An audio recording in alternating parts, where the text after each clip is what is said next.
അതെ, നമ്മൾ മനുഷ്യനാണ്. നമുക്ക് ജീവനുണ്ട്, ജീവിതമുണ്ട്.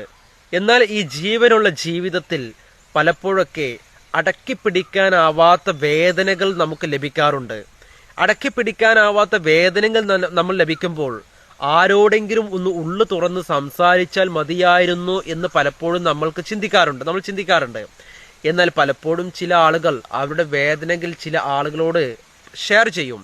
എന്നാൽ കുറേ കാലങ്ങൾ കഴിഞ്ഞു, വർഷങ്ങൾ കഴിഞ്ഞു, ദിവസങ്ങൾ കഴിഞ്ഞു, മാസങ്ങൾ കഴിയുമ്പോൾ ഈ ഒരു വ്യക്തി പലപ്പോഴും ഇദ്ദേഹത്തിനെതിരെ ഇദ്ദേഹത്തിൽ നിന്ന് നൽകിയ വേദനകൾ മിസ്യൂസ് ചെയ്യും. മിസ്യൂസ് ചെയ്യാന്ന് പറഞ്ഞാൽ ഈ വേദനകൾ സമ്മാനിച്ച് എൻ്റെ വേദനകൾ ഞാൻ ഒരാളോട് കംപ്ലീറ്റ് ഷെയർ ചെയ്തു.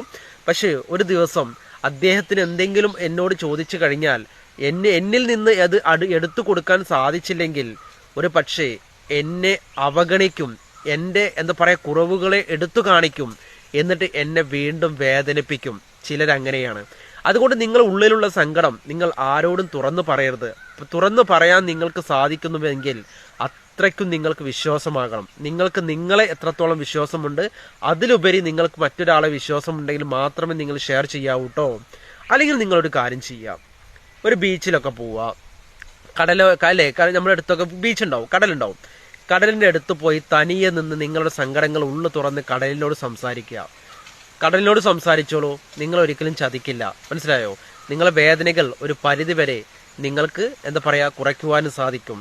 അതുകൊണ്ട് ചില ആളുകളിലേക്ക് നമ്മൾ വേദനകൾ നൽകുമ്പോൾ ചില വേദനകൾ നമ്മുടെ വേദനകൾ പറഞ്ഞു നൽകി ഷെയർ ചെയ്യുമ്പോൾ അതിലേറെ വലിയ വേദനകൾ നമുക്ക് സമ്മാനിക്കാറുണ്ട്. അതുകൊണ്ട് കഴിയുന്നതും ജീവനുള്ള വ്യക്തിയോട് ഷെയർ ചെയ്യാതിരിക്കുവാൻ വേണ്ടി പ്രത്യേകം ശ്രദ്ധിക്കണം കേട്ടോ.